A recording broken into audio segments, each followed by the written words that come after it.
André Moreira Nunes, sou natural de Cedro, estado do Ceará, e a partir de 1965, depois de perambular por vários lugares do Brasil, São Paulo, Paraná, eu vim morar no território federal de Rondônia e ingressei, participei, comecei a trabalhar nos serviços do 5º Batalhão de Engenharia de Construção, sediado em Porto Velho.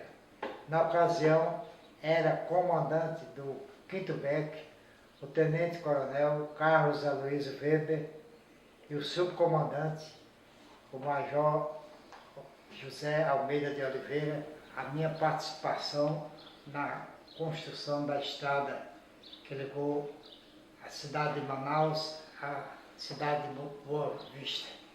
E essa narrativa está sendo feita com o propósito de ser levada ao conhecimento do coronel Vilas Boas. No ano de 1966, iniciaram minhas atividades junto ao 5º Batalhão de Engenharia de Construção. E depois de 5 anos executando os mais diversos tipos de trabalho, construção de pontes, linha telegráfica, montagem de bueiros, no final de 5 anos, o subcomandante do 5º BEC me informou que se encontrava no Clube dos Oficiais em Porto Velho uma pessoa que tinha interesse em me encontrar. E para lá me dirigi,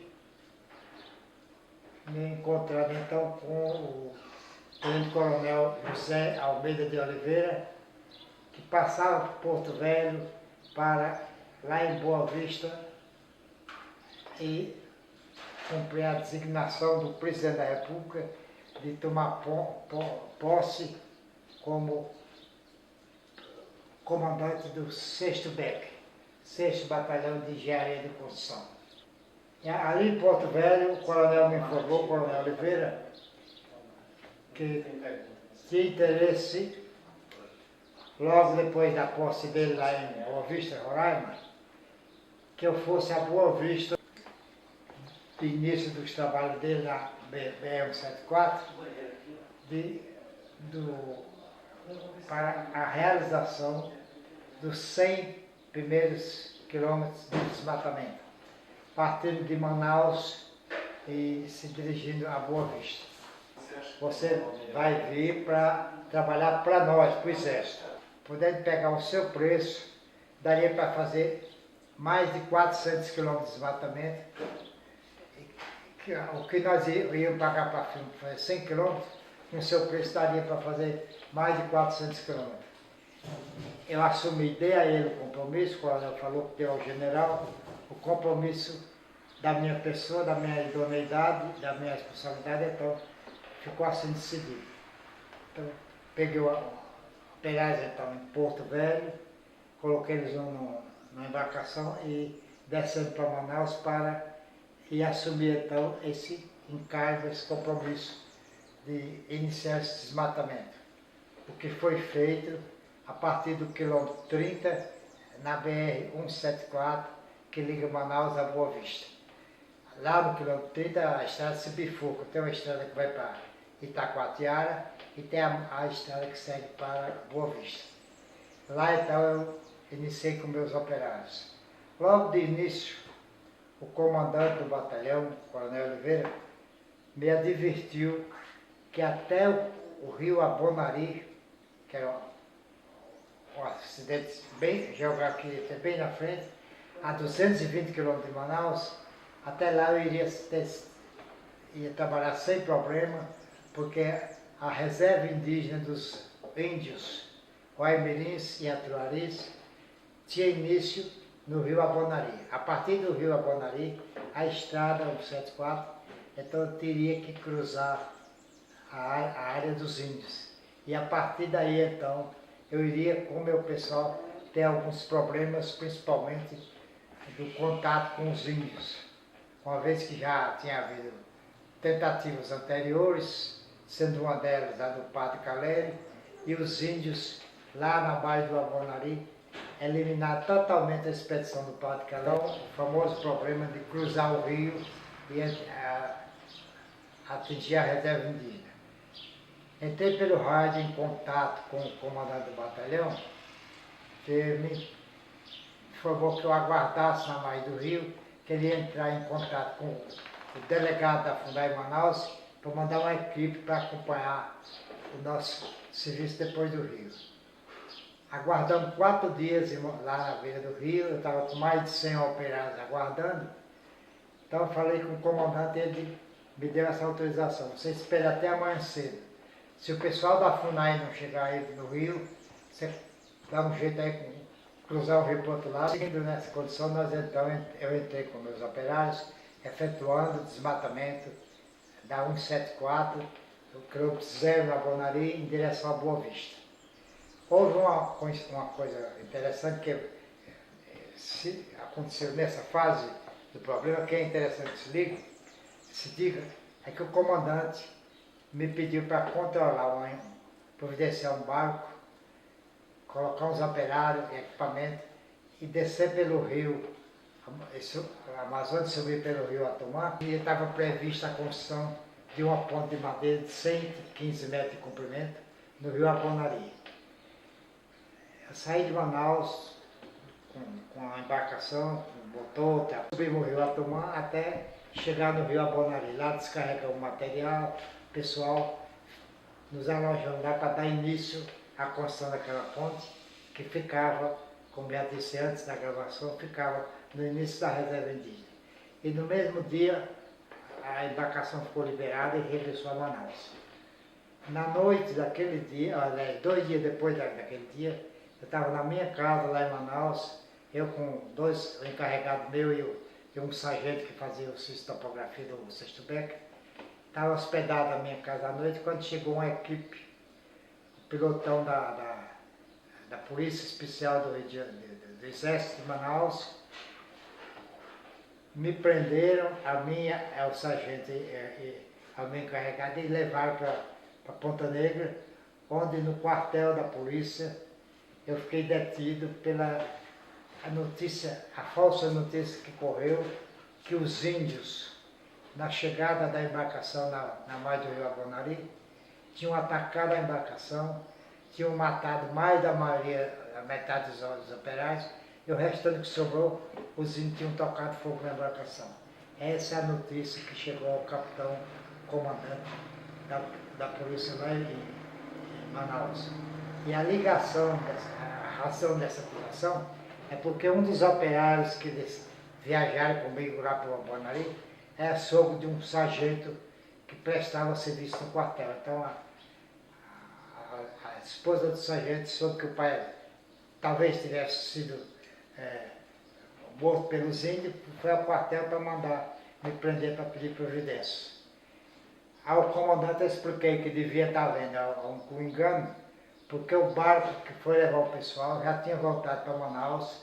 No dia anterior eu falei com eles na praia de São Raimundo, deu o nome dele, então o comandante mandou que eu continuasse detido lá e mandou a polícia fazer a verificação na praia lá de São Raimundo e acabou localizando lá a embarcação, que não tinha acontecido nada, os índios não tinham chegado nem perto, então passou apenas de uma má notícia que foi mal comentado. Pedindo desculpa a nós e voltamos para casa e reiniciamos o nosso serviço. Então, com esse intervalo, com essa notícia que não houve, teria sido a primeira participação que a gente pudesse ter tido de algum problema indígena, que infelizmente não houve nada. Os índios nem sequer chegaram lá na beira do rio a hora que chegou a embarcação. Ocupei a parte do pessoal então, fizemos acampamento e iniciamos a construção da ponte de madeira sobre o rio Abonari, e o restante do pessoal prosseguiu no desmatamento, mais 45 quilômetros de desmatamento, estava chegando à margem do rio Alalaú, quando então é que a FUNAI resolveu chegar para nos dar assistência. Mas a partir do rio Alalaú, nós prosseguimos o desmatamento, já, no caso, acompanhado com 4 ou 5 operários da FUNAI, atender melhor a viagem, aos problemas que iam surgindo. Quando havia algum acidente de operário meu lá na frente, devido à dificuldade de transporte, eu tinha que fretar um hidroavião em Manaus, que é da igreja presbiteriana. Esse avião ia lá e recolher as vítimas do acidente para Manaus, porque não tinha como fazer sem ser com o uso de aviões. E numa dessas viagens, chegando lá no acampamento nosso do Rio Araraú, o delegado da FUNAI que se encontrava lá me pediu se eu poderia, no retorno do avião para Manaus, descer o rio com eles até o posto indígena que tinha lá embaixo, para ver se os índios tinham passado lá e pegado o que eles chamavam de uns atrativos para ele lá. Aí concordei, o avião foi lá, descendo lá no rio. Lá, até eu fui com ele verificar lá onde tem o posto, para verificar se os índios tinham pegado esses presentes que a FUNAI deixou lá. E faz muito tempo, mas devia ter 6 a 8 latas de leite ninho vazias e a mesma quantidade desse óleo de alimentação. Só tinha essas latas vazias. Eu prossegui com eles a viagem, fazendo desmatamento, e até uma certa altura, quando ocorreu um fato relacionado à estrada curioso, é que saíram nos 2 jornais de Manaus a notícia que estava previsto para poucos dias que ia haver um novo ataque dos índios Guaimirins e Aturaris ao pessoal da FUNAI.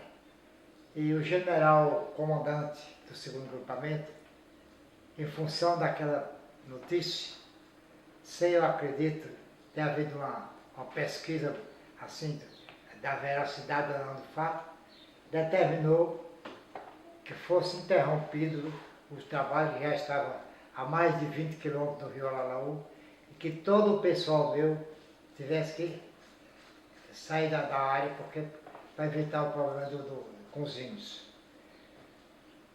Eu retornei com todo o pessoal meu, meio contrariado, mas tive que trazer eles de volta para o rio a Bonari.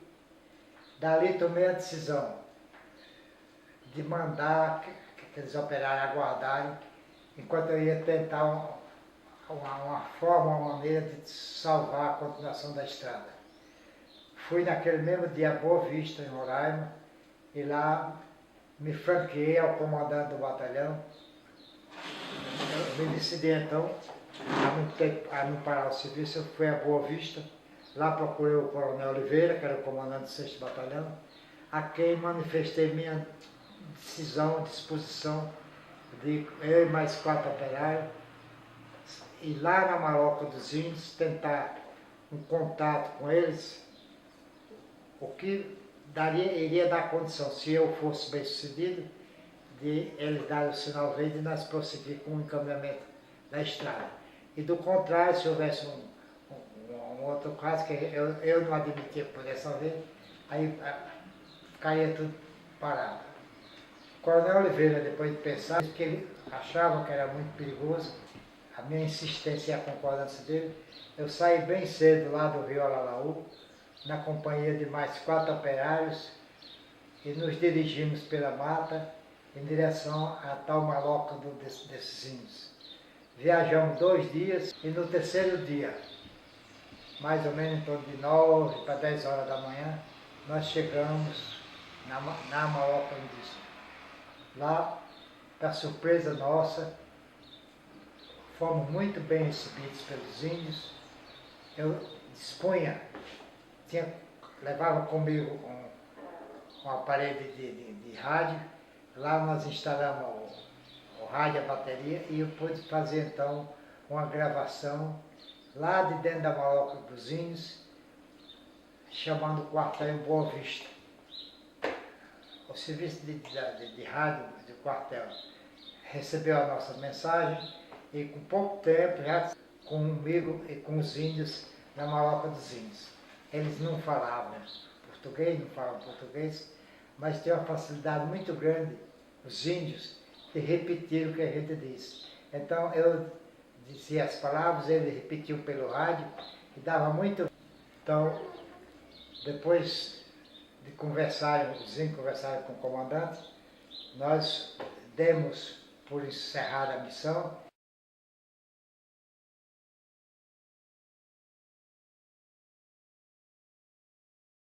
A mais do Alalaú. Eu dispensei 4 operários, que nós tínhamos 25, fiquei só eu e mais um operário, e dali eu consegui dar a ideia para os índios que eles teriam que me levar de um lago, num lago que tinha lá perto, daquele local onde se encontrava, e nesse lago eu pensei que o avião, o avião daria para baixar ali. Pelo rádio me comuniquei com o piloto que se encontrava na margem do Rio Alalaú, ele veio com o avião e tentou por 2 vezes descer no lago para me apanhar com o operário, mas notou-se então, depois que estava bem baixo, é que ele notou que a extensão do lago era porque antes de chegar no fim do lago iria bater na vegetação e não dava problema.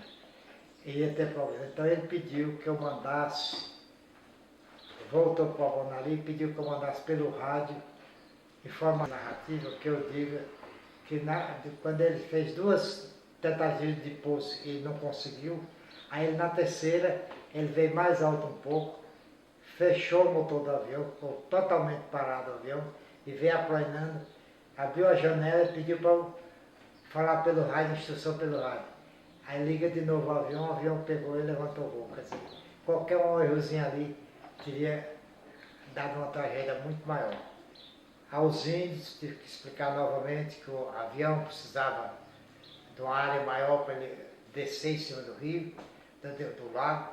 Aí eles me sugeriram que eu teria que ir com eles pegar pela mata, subir pela mata e até chegar nas cabeceiras do rio, dormir no mato e no dia seguinte continuar a viagem, mas mais ou menos por volta, pelo que eles mostraram do sol, mais ou menos por volta de 1 para 2 horas da tarde, nós estaríamos chegando lá no Alalaú, no local onde eles acham que daria certo pousar, o avião pousar. Então, o que eu tive que fazer? A fazer para o piloto que ele me aguardasse no dia seguinte, mais ou menos naquele horário, nós chegássemos no Rio Alalaú, colocava um pano branco na mata, estava ali encostado. Cumprimos até aí dando tudo certo. Chegamos, eu dormi com os índios na mata. No dia seguinte, chegamos mais ou menos no horário estipulado na margem do rio, e o avião veio, desceu lá, ainda botamos os índios para conversar mais uma vez no quartel em Boa Vista. Aí peguei com o operário meu, pegamos o avião lá, levantamos o voo e voltamos para o Abonari. A primeira parte da história tinha dado certo, que era ter a finalidade mais, era exatamente nós mantermos de forma pacífica um contato nosso com os índios sem haver problema. Retornando ao Abonari, ainda no Abonari, o Major Balbino, que era o comandante da primeira companhia do 6º DEC, que estava, de certo modo, acompanhando todo o problema, nos informou que o general Manaus já tinha tido conhecimento do sucesso do nosso contato com os índios e tinha mandado suspender a ordem de paralisação dos trabalhos para continuar o desmatamento. Então, retornamos para o serviço. Aí, quando faltava em torno de mais ou menos 5 quilômetros para a saída da reserva indígena, já ficar totalmente livre dos índios, surgiu um problema que no final da ponta de serviço nosso, os índios surpreenderam 3 operários meus e mataram esses 3 operários lá no fim da reserva indígena. Fomos informados, eu estava em Boa Vista quando aconteceu o problema, eu estava lá tratando de receber uma medição de serviço. O coronel Arruda me informou da ocorrência e me deu os meios que era necessário de locomoção para eu vir até o rio a Bonari, para providenciar a retirada desses corpos que estavam lá. Ali também o comandante da companhia, o Major Balbino, que estava ali com um helicóptero do exército, afetado pelo exército, e o hidroavião que fazia o atendimento ao nosso serviço. Junto com ele, um capitão, também do 2º grupamento, que confronta, dizer da veracidade dessa narrativa, que é o capitão Bonilha, Major Balbino, capitão Bonilha e o capitão Tavares, todos eles oficiais naquele tempo. Então, foi lá no local e retiramos cada um dos corpos. Foi retirado com helicópteros, pegamos o corpo, colocamos dentro, pendurado no helicóptero. O helicóptero deu a volta, retornou para a ponta da estrada aqui embaixo. E cumprimos com aqueles corpos todas as obrigações que houve, tanto com as famílias, obrigações trabalhistas, uma vez que o comandante, uma reunião entre a FUNAI e o grupamento, decidiu pela não responsabilidade dos índios pelo massacre dos operários e também pela não responsabilidade do batalhão, uma vez que eles eram, me pertenciam, fazem parte do meu, e eu assumi então o compromisso e cumpri a obrigação. Então, essa narrativa que está sendo feita, pegando uma sequência de fatos que aconteceram bem distantes uns dos outros, tem uma finalidade maior.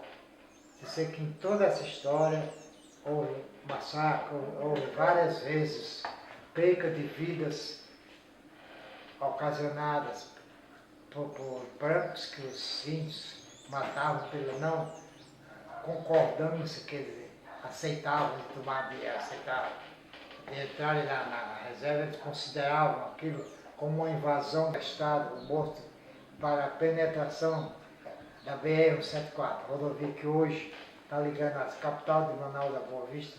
É pura especulação, né? Não provém de nenhum fundamento.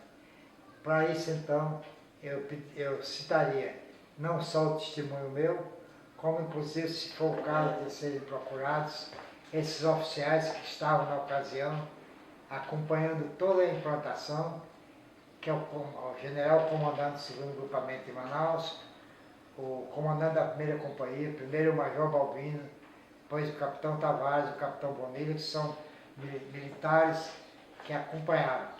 E, resumindo o final, quem viaja hoje de Manaus a Boa Vista, entre os rios, logo depois do rio Aralaú, mais ou menos na imediação de onde houve esse massacre dos meus operários, tem um monumento de cimento bem alto, onde estão escritos os nomes de 34 pessoas, 34 civis, que deram a vida pela implantação daquela estrada.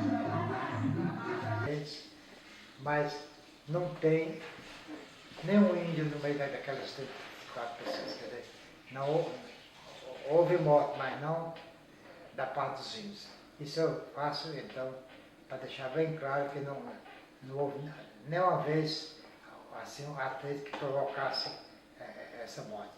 Os operários meus, para o prosseguimento da estrada, o general comandante achou por bem mandar mais um contingente do BIS, Batalhão de Infantaria da Selva de Manaus, que passou a acompanhar todos os passos de qualquer equipe nossa, de tratorista, patrulheira, desmatamento.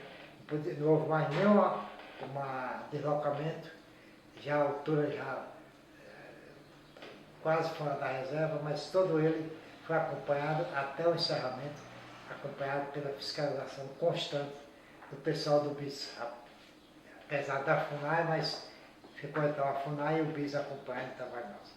Isso seria mais ou menos, em resumo, as coisas que eu teria muito interesse que chegasse ao conhecimento do coronel, a renovar pessoalmente, sair com mais detalhes, mais informações. Eu quero encerrar esse relatório, dizer que essas considerações eu faço baseado no trabalho que eu pessoalmente comandei desde o início até o final, da ligação das duas cidades, Manaus e Boa Vista. Acompanhei todo o contato nosso com os índios e estou disposto, sempre que houver necessidade, a repetir o teor dessa narração, aonde for preciso me chamar, eu estou disposto a fazer com maior boa vontade. Certo?